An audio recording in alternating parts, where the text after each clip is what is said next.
maintaining Madame la Présidente, channels of dialogue with comme Russia. l'a appelé le Madam 3 President, avril rappelé le 3 avril le ministre français de l'Europe et des Affaires étrangères, M. Le Drian, la France reste totalement engagée pour mettre fin à cette guerre d'agression, dont le coût humain, dont l'impact humanitaire sont chaque jour plus graves.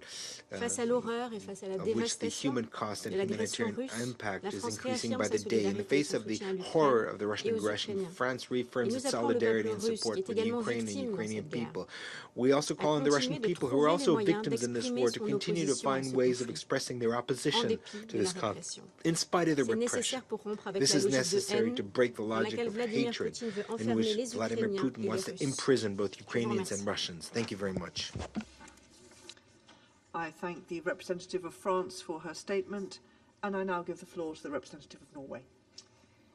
Thank you, President. I thank the briefers for their valuable inputs.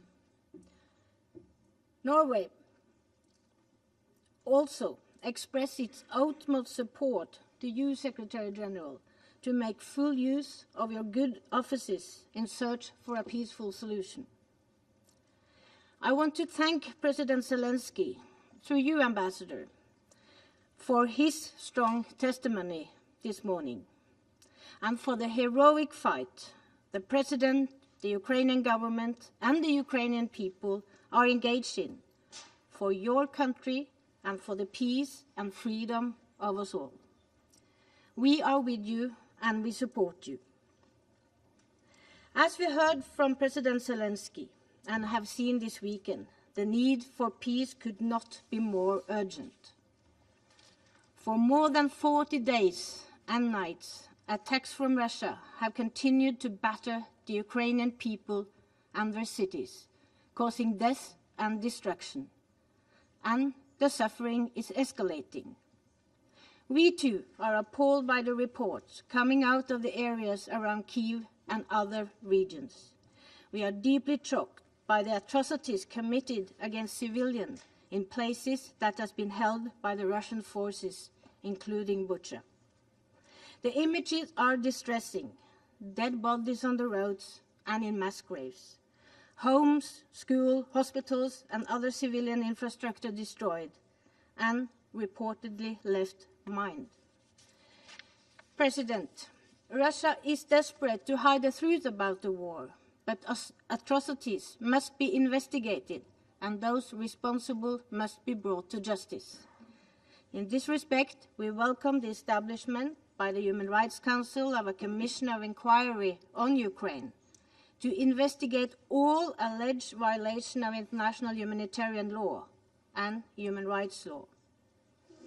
And we also welcome that the ICC has opened an investigation into the situation in Ukraine.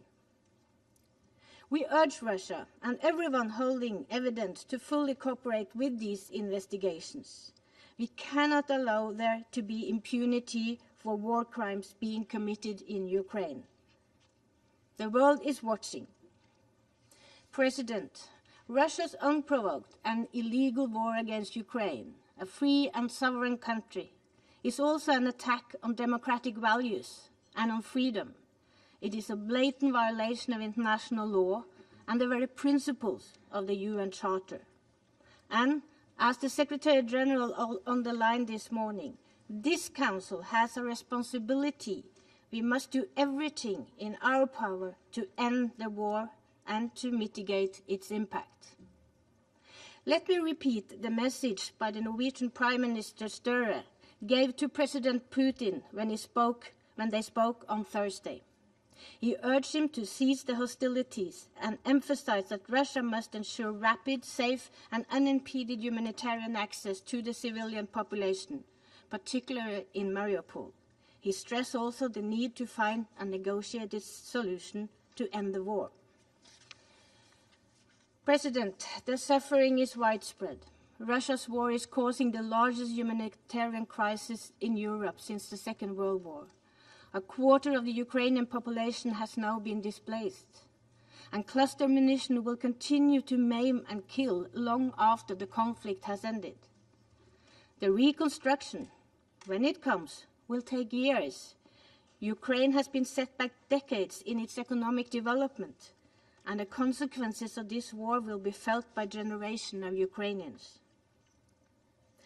Russia's war is also being felt globally, exacerbating other humanitarian crises and causing a serious negative effect on the agricultural sector, with a global rise in food insecurity and increased prices of fuel and fertilizers.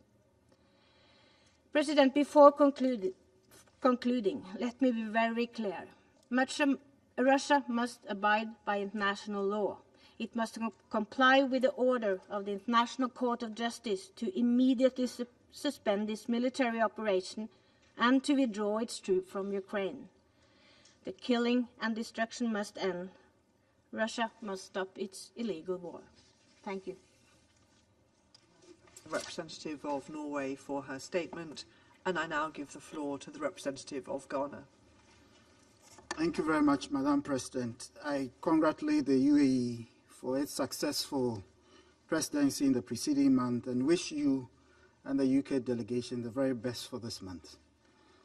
Let me begin by thanking the Secretary General for his statement to the Council and welcoming the briefings of USG Rosemary DiCarlo and USG and Emergency Relief Coordinator Martin Griffiths on the prevailing situation in Ukraine and the coordinated humanitarian response of the United Nations agencies in the face of difficult operational challenges on the ground.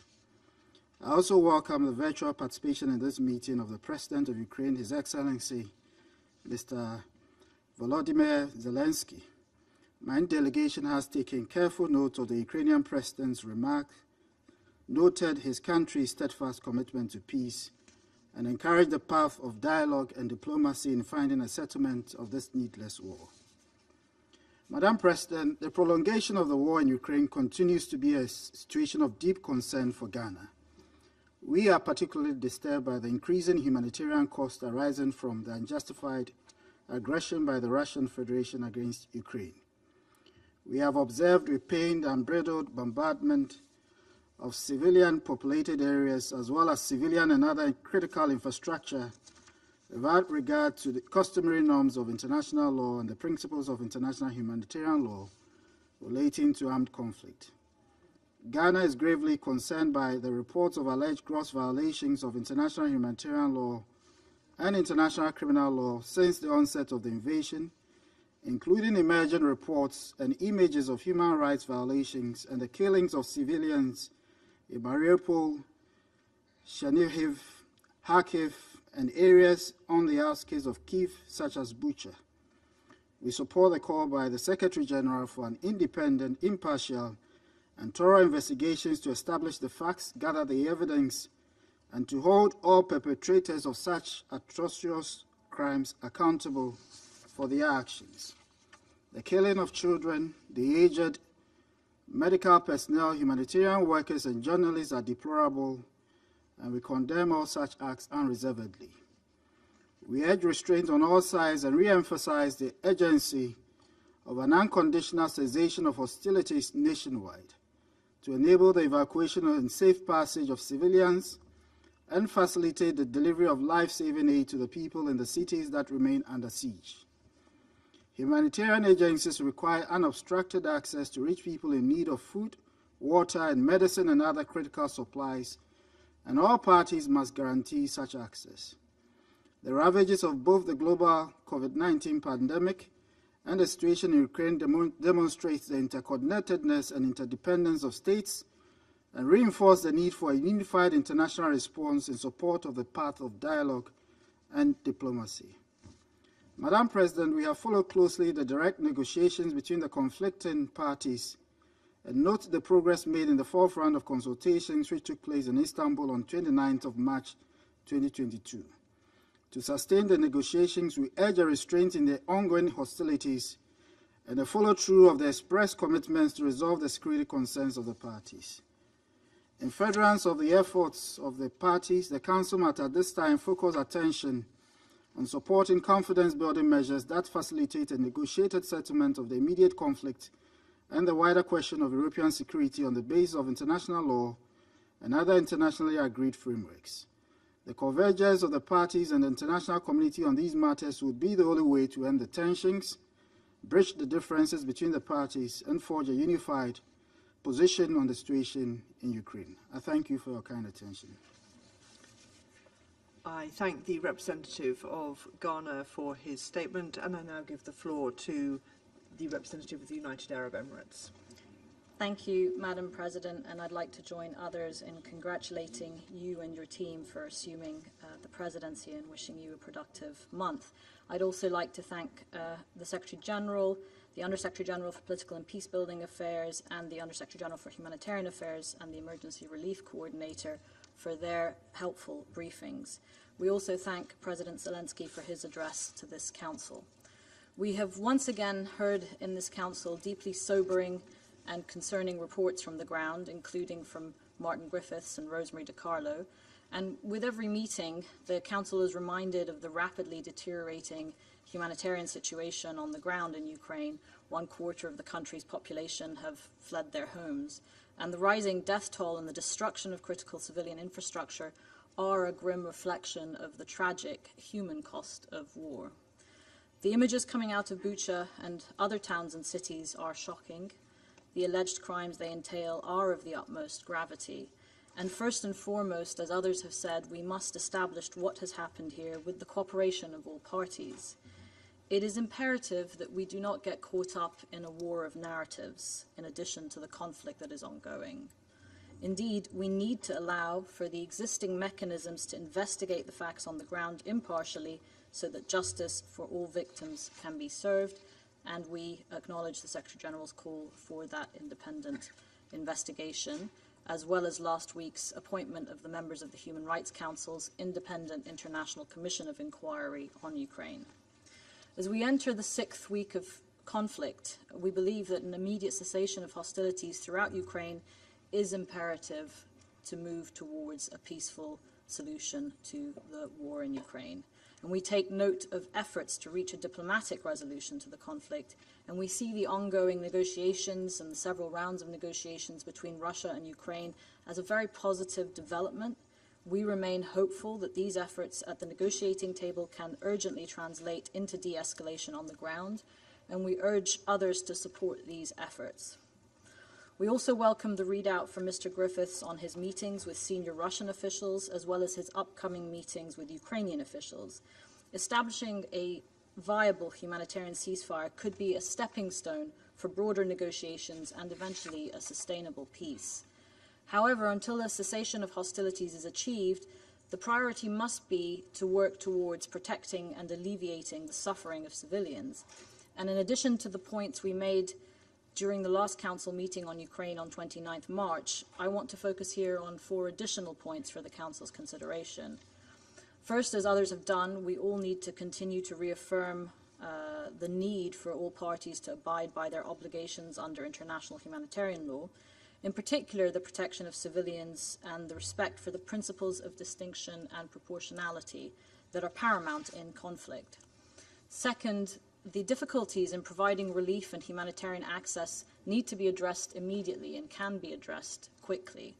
It's critical to find either local or broad-based agreements for security guarantees to allow for the safe provision of humanitarian assistance and for civilians to voluntarily evacuate safely. And these are initial confidence-building measures that can be developed down the line and should also be encouraged, including the proposals left by Mr. Griffiths with the government in Moscow. Third, as the ICRC has noted, false narratives and disinformation has the potential to cause real harm for humanitarian organizations on the ground. The use of digital technologies that amplify the spread of harmful information, including misinformation, disinformation, and hate speech, is a true challenge in conflict zones. And these phenomena are not new, but technology has greatly increased the scale and speed at which harmful information reaches target audiences online. And this is particularly concerning in crisis settings where information can influence the dynamics and behavior on the ground and can put communities and humanitarian responders at risk. Fourth, at a time of conflict, protecting civilians, of course, must be our top priority. However, we should not forget the impact that war has on a nation's cultural heritage and identity. We're concerned by UNESCO's recent reports on the dozens of cultural sites that have been damaged in Ukraine since the conflict began. We know from our experience in the Middle East that protection of cultural sites is critical to rebuilding peace. And in moments of violence and turmoil, cultural sites are essential cornerstones for collective memory and a foundation for future reconciliation. We therefore call on all parties to refrain from the unlawful destruction of cultural heritage and to think about what comes next after the war concludes for the people living there and how they go about building peace. Before I end, allow me to take a moment to reflect on what others have commented on, including the Secretary General, and that is the devastating impact of the conflict on food security worldwide. And we're alarmed by these figures shared by the Secretary General just now on how the war is affecting some of the most vulnerable communities around the world. 1.2 billion people in 47 developing countries are at risk due to rising food prices. And food shortages are aggravating situations already on this Council's agenda, and these shortages are felt in other settings where high prices of basic commodities can lead to further unrest and instability, not just in this part of the world, but around the globe. So we look forward to seeing the UN Global Crisis Response Group on Food, Energy and Finance address these issues and offer it our full support. And let us not forget that the effects of this war are hitting communities that are still reeling from the global COVID-19 pandemic. And these vulnerabilities are further exacerbated by reduced domestic food production due to the rising costs and scarcity of chemical fertilizers and pesticides. And the knock-on effects, including global conflicts, will be grave, and the Council must stay focused on all of them. Unless we do something to end this conflict now, it will continue to drive suffering and instability worldwide in the coming months and years, and the world simply cannot afford this, and the Security Council should do its part to stop this conflict and to help parties come and reach a peaceful solution. Thank you. I thank the representative of the United Arab Emirates for her statement, and I will now make a statement in my capacity as the representative of the United Kingdom. President Zelensky, by video, Secretary General, colleagues, the United Nations was created in the wake of a European war of aggression that laid waste to Europe and engulfed the world. All of us who signed the UN Charter committed to ending the scourge of war, to fundamental human rights, the dignity and worth of the human person, the equal rights of nations large and small, to justice and respect for international law. Yet now we're facing another war of aggression in Europe. We've heard today, again, the devastating impact of Russia's unilateral and illegal military action in Ukraine, its impact on surrounding countries and the region, and on the security and prosperity of the wider world as it seeks to recover from the COVID-19 pandemic.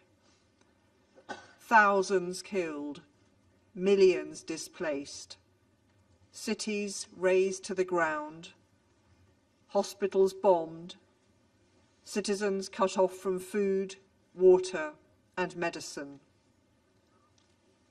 blockaded seaports and the rapid increase in wheat prices, pressure on already stretched humanitarian resources.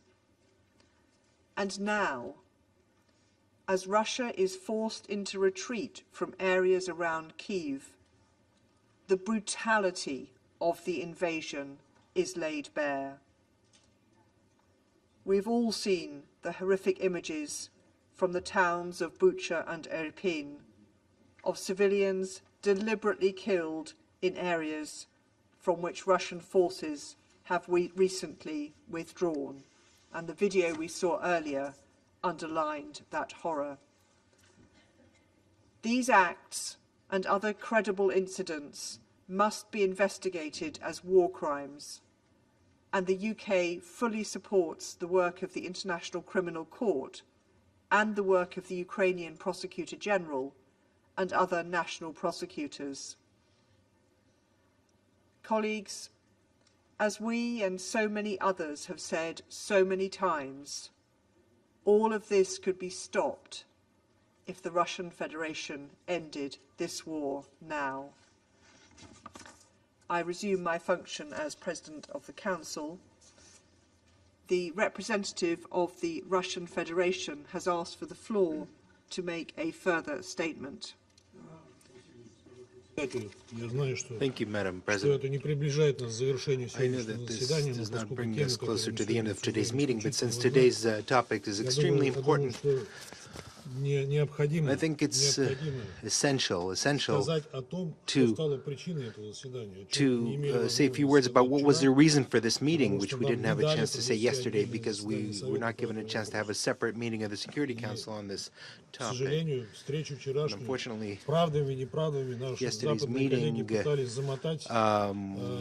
any way possible, our Western colleagues tried to kind of sweep it under the carpet, and we have seen an example of how of the new new rules-based order. The rules-based order. I would like to once again focus on the events in Bucha, which became the premise for conducting today's meeting, and led to some far-reaching conclusions that many of you have already made. All units of the Russian armed forces fully withdrew from Bucha as a gesture of good faith on the 30th of March. The very next day after a round of negotiations between Russia and Ukraine in Turkey, in the presence of negotiators. Now, a report about this was published that very same day on an official website of the Russian Defense Ministry. During the time that the town was under the control of the Russian armed forces, not a single civilian suffered from any kind of violence. People were able to move around freely around the town and use their cell phones. Furthermore, the towns of the Kyiv Oblast the Russian army supplied 450 tons of humanitarian assistance to those cities. This was confirmed. Now, the towns, the Russian army did not prevent people from leaving the towns. All inhabitants could freely leave the towns toward the north. At the same time, the southern areas of Bucha, including residential areas, were shelled round the clock by Ukrainian forces from using heavy caliber weapons, tanks, and mortars. Already after the withdrawal of the Russian forces, the mayor of Bucha, Anatoly Fedoruk, in his video statement on the 31st of March, presented this as a heroic liberation of the city by the Ukrainian armed forces. Now, let's set aside its so-called liberation, and let's focus on the fact that he confirmed the fact on the 31st of March that there were no more Russian soldiers in the town on the 31st of March. Furthermore, the mayor did not mention any local inhabitants with their hands tied and having been shot. I mean, could you believe that the mayor would not have noticed on the streets as reported of 280 corpses? On the 1st of April, the deputy of the council, Yekaterina Ukraintseva, the deputy of council of Bucha, in a 2-minute video, warned several times the local residents that representatives of the Ukrainian security forces have entered the town and are conducting a mop-up operation. And she's asking everyone to be very careful. Now, on social media, you can also find an almost 8-minute video about the announced mop-up of Bucha by the Ukrainian National Police on the 2nd of April. On that video, there are no bodies of civilians on the streets. Furthermore, on that video, the National Guard of Ukraine also interviews local residents who didn't mention mention any corpses or На одном из mass украинских shootings. новостных сайтов On one of the было также Ukrainian размещено news sites, there предупреждение was also a о warning предстоящей posted 2 апреля on зачистке Бучи upcoming от российских mop-up of сообщников. Bucha on the 2nd of April from a mop-up of Russian collaborators. Сейчас оно удалено, Now that's been но deleted, пользователям удалось его сохранить. users were able to save that video. Свидетельства, так называемые свидетельства преступлений российских вооруженных сил в Буче появились только 3 апреля, на 4-й день в город прибыли украинские ВСУ. В очередной раз, без доказательств, лишь на основании презумпции виновности, российским военным пытаются вменить некие злодеяния. Мы, конечно же, не могли не заметить, с какой скоростью кадры украинских журналистов подхватили западные политики и известные правозащитные организации, претендующие на беспристрастность и непредвзятость. При этом очевидные нестыковки, продвигаемые Украиной и западниками версии событий, демонстративно игнорируются. Ведь если бы тела людей действительно пролежали под открытым небом несколько дней, то на них, несомненно, были бы соответствующие проявления, хорошо известные специалистам по судебной медицине. Это наших западных коллег, похоже, совсем не смущает. Иначе бы Нью-Йорк Таймс не пошла еще дальше, утверждая, что трупы на улицах пролежали аж с 20 марта. Вы можете представить, в каком состоянии what kind of state they've been in? Кроме того, многие погибшие на распространенных украинцами кадрах имели на руках опознавательный знак, белую ленту. In the videos circulated by the Ukraine had white bands, armbands. Такую же, как надевали мирные жители после прихода российских These are armbands that were worn by civilians after the entry of the Russian armed forces. А на одном из выложенных украинскими радикалами в сеть видеороликов хорошо слышен призыв стрелять по всем, у кого нет синих ленточек на рукавах. Hear a call to shoot anyone who doesn't have blue armbands. Это видео хода зачистки в Буче выложил в сеть один из лидеров так называемых территориальных батальонов, которым украинская власть бесконтрольно раздавала оружие.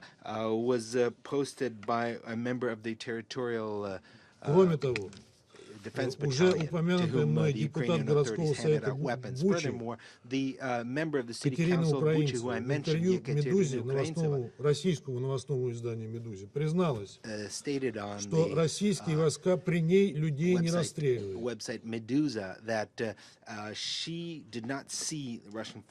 В том же интервью она подтверждает, что в основных разрушениях виноваты украинские военные. Эти моменты, разумеется, также остаются за скобками в подаче наших украинских и западных коллег.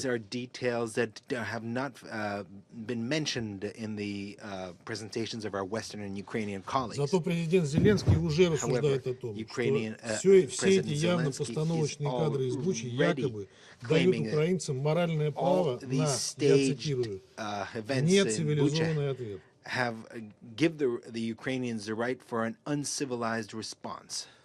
Ну, что это такое, мы можем только догадываться, потому как вели себя украинские радикалы на востоке Украины. Многочисленные свидетельства их преступлений шокируют. К сожалению, похоже, на этом киевские специалисты по дезинформации и постановкам останавливаться не собираются. Как заявили в Министерстве обороны России, по подтвержденной информации, вечером 4 апреля в населенном пункте Мощун, в 23 километрах северо-западнее Киева, военнослужащими 72-го украинского главного центра психологических операций была проведена очередная постановочная съемка якобы погибших от насильственных действий российских вооруженных сил мирных жителей. Для последующего распространения через западные СМИ. Подобные мероприятия украинскими спецслужбами были проведены также в Сумах и некоторых других городах. завершение хотел бы обратиться к нашим западным коллегам. Мы прекрасно понимаем, что вы делаете, разыгрывая украинскую карту и с каждым днем нагнетая истерическую антироссийскую пропагандистскую кампанию. By fueling anti-Russian hysteria. Поэтому мы предполагаем, что будут и дальше происходить новые мерзкие провокации по типу Бучи. Further horrible provocations similar to the one in Bucha. Новые попытки очернить российских солдат, представить их садистами, убийцами и насильниками. Russian soldiers and to present them as murderers and rapists. Я уже говорил, что это крайняя подлость. I said once again that this is an incredibly low blow. Правда, вас не интересует то, что сегодня современные технологии позволяют сделать любое видео. Мы сегодня посмотрели видео, которое нам представила украинская сторона. Сейчас уже интернет полон опровержения того, что мы там видели, что это было снято не там, не в то время, и не с теми людьми. Information refuting what was in the video, stating that it wasn't filmed in the right place with not the right people. And just a few words to my American colleague who declared a crusade to exclude Russia from the Human Rights Council. This is stated by the representative of a country who 3 years ago criticized the council in the strongest, harshest terms that it осудить методы и действия американских солдат в Афганистане и Ираке. That it had the audacity of condemning the actions of American soldiers in Afghanistan. И как известно, Соединенные Штаты вышли из As is well known, the United States left the council. Надеюсь, что наши коллеги по Организации Объединенных Наций не дадут себя собой манипулировать и не станут подыгрывать Вашингтону его крайне опасной затее. Washington and its very dangerous games. Thank you very much. I thank the representative of the Russian Federation for his statement. The representative of Ukraine has asked for the floor to make a further statement.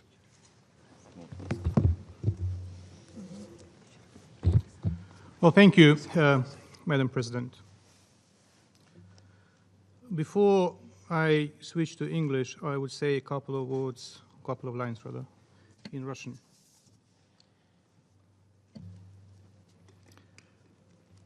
Мы уже привыкли к вранью, которое постоянно выливается нам на головы в зале Совета Безопасности. Товарищ Небензя удосужился процитировать интервью из ресурса, который называется «Медуза». Хотелось бы спросить у товарища Небензя, а почему же он не цитирует его полностью? Разрешите мне зацитировать это интервью, которое представитель Путина хотел использовать в своих целях.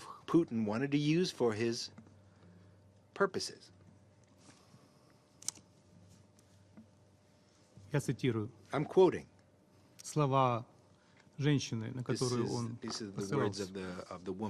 Цитата. Бывало так, что российские солдаты передавали сухпайок в подвал, а потом кидали туда гранату. Вы же хотели процитировать это интервью. You wanted to quote that interview. Why didn't you quote the whole interview?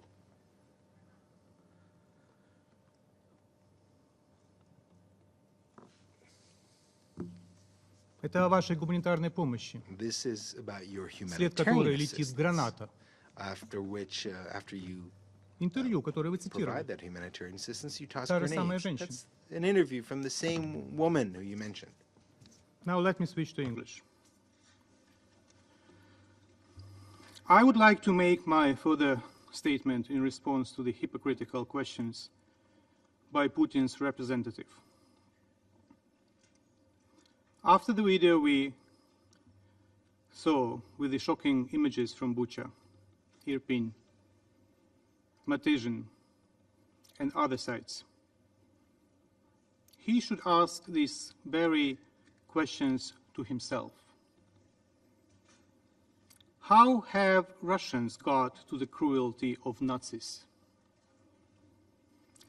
When have you started enjoying acting like Nazis? Killing civilians, attempting to redraw internationally recognized borders, setting the task to finally resolve the Ukrainian issue, like Hitler attempted to resolve the Jewish issue. When did you miss the point of Russia's turning into the Nazi-style cancerous tumor? Unable and unwilling to stop expanding and bringing to neighboring nations sufferings, destruction, pain, and death.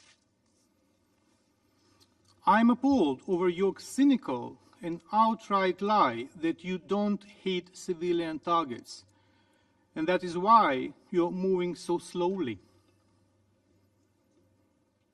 You hit the civilian targets and you kill the civilians. Shall I quote your own words of yesterday in the press conference that you gave here in the headquarters, where you said that civilians are killed by your army? Or shall I not? Shall I play the video? You said this is a war. Civilians are killed in the war. It's a warfare, you said.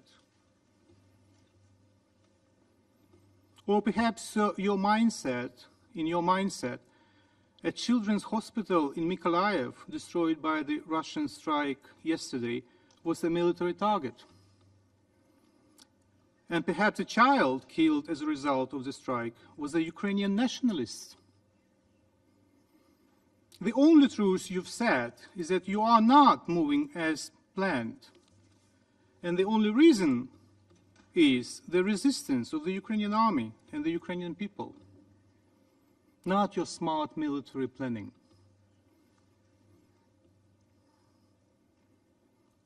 The Ukrainian people who realize quite clear what the Russian world in reality means. And we thank the international community for the solidarity with Ukraine. Ukraine will win in its territory, and the entire world will win despite the threats that the criminal and the liar throws in the face just in the Security Council chamber. Finally,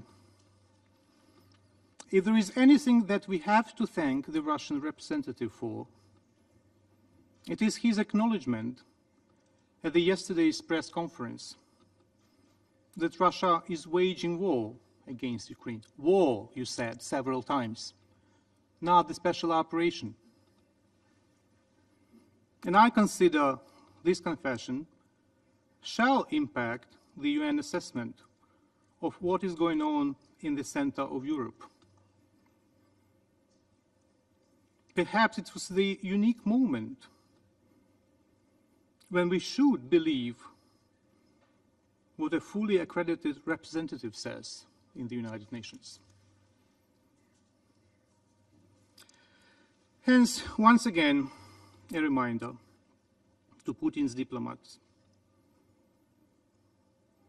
Ribbentrop denied any knowledge of concentration camps, racial extermination policies, yet was found guilty at Nuremberg war crime trial. And we all know what happened to him on the 16th of October 1946. I thank you. I thank the representative of Ukraine for his statement. I now give the floor to His Excellency Mr. Olof Skog, the head of delegation of the European Union to the United Nations. Thank you, Madam President. I address the Security Council on behalf of the European Union and its member states. North Macedonia, Montenegro and Albania, Bosnia and Herzegovina, Iceland and Liechtenstein, Republic of Moldova, Georgia, Monaco and San Marino all aligned themselves with this statement. And I wanted to start by congratulating you, Madam President, for the United Kingdom for assuming the presidency for the month of April and for convening this meeting and for inviting us to speak and also acknowledge the presidency of March of the United Arab Emirates.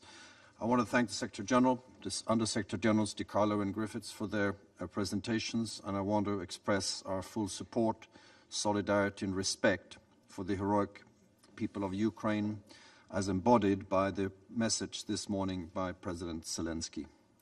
Madam President, 41 days ago, Russia decided to wage a war of aggression against Ukraine in blatant violation of international law, the principles of the UN Charter and of the acquis of the OSCE, an affront to the rules-based order and to the global security and stability. And we have heard and seen again today the tremendous cost to the people of Ukraine. The dramatic consequences of Russia's war of choice are well known. Thousands of lives have been lost. Over 11 million people, most of them women and children, have been forced to leave their homes. Over 500 schools and 52 hospitals have been shelled. Entire cities have been razed to the ground. The unfolding drama in Mariupol and the images from Bucha stain our common humanity. Russia must stop this senseless act of violence. The EU condemns in the strongest terms Russia's unjustified and unprovoked war of aggression against Ukraine. We demand that Russia immediately stop its military aggression, immediately and unconditionally withdraw all forces from the entire territory of Ukraine, and fully respect Ukraine's territorial integrity, sovereignty and independence within its internationally recognized borders, as demanded by the United Nations General Assembly. We condemn in the strongest possible terms the reported atrocities committed by the Russian armed forces in a number of occupied Ukrainian towns.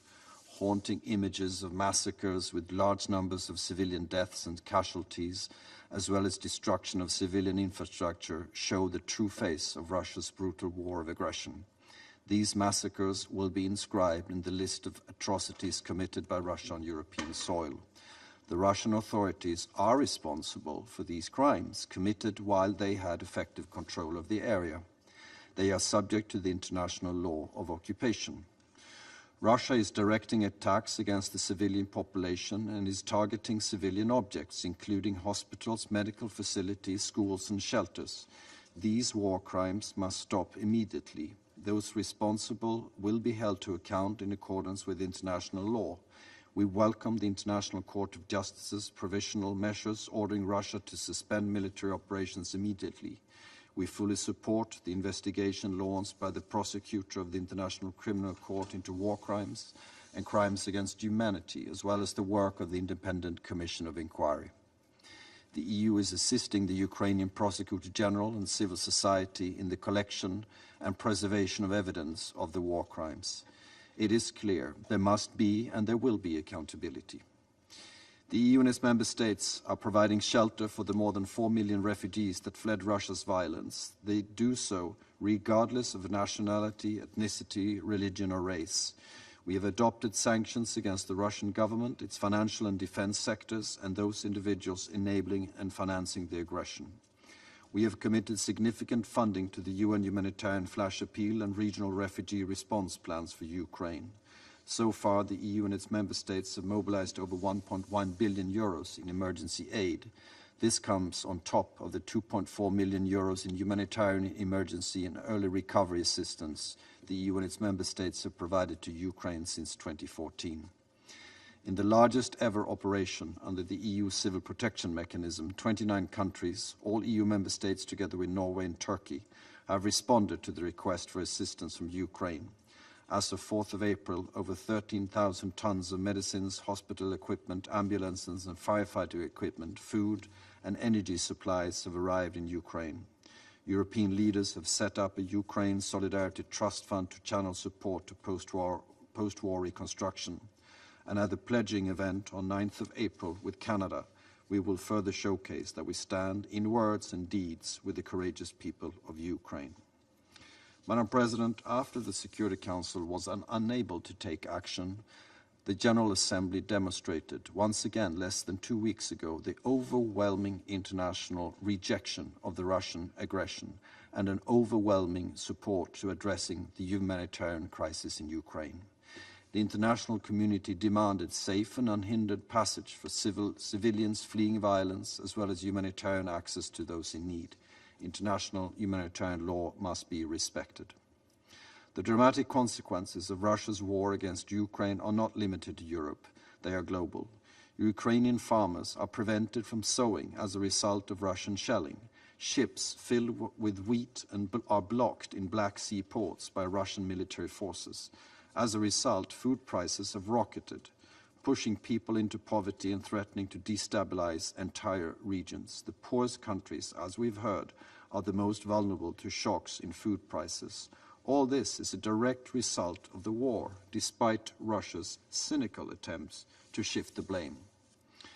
Madam President, the EU and its member states are fully mobilized to end the war in line with international law and the UN Charter. But at the same time, crises the world over need our urgent attention. The EU will continue to provide humanitarian and development support to our partner countries from North Africa to the Middle East and from Sub-Saharan Africa to Asia. We are scaling up our multilateral action to provide support to countries with acute food insecurity and are committed to keeping global trade routes open so agricultural staples can feed the world. The EU has pledged 2.5 billion euros for international cooperation related to nutrition for the period 2021 to 2024. We also fully support the work of the UN to deliver and scaling up humanitarian assistance, protect refugees and work towards a ceasefire. With a particular focus on food security, we will contribute to the work of the Global Crisis Response Group to deal with the global social and economic effects of the war. We heard your recommendations this morning, Secretary General, and we have already launched a strategy for safeguarding food security and reinforcing the resilience of food systems backed by increased assistance. Madam President, once again, we call on Russia to cease the destruction of innocent life across Ukraine and immediately and unconditionally withdraw all its troops. We call for an immediate ceasefire, safe passage to civilians trapped in war zones, and uninterrupted humanitarian access. We stand in solidarity with the people of Ukraine and all other people affected by the war of Russian aggression.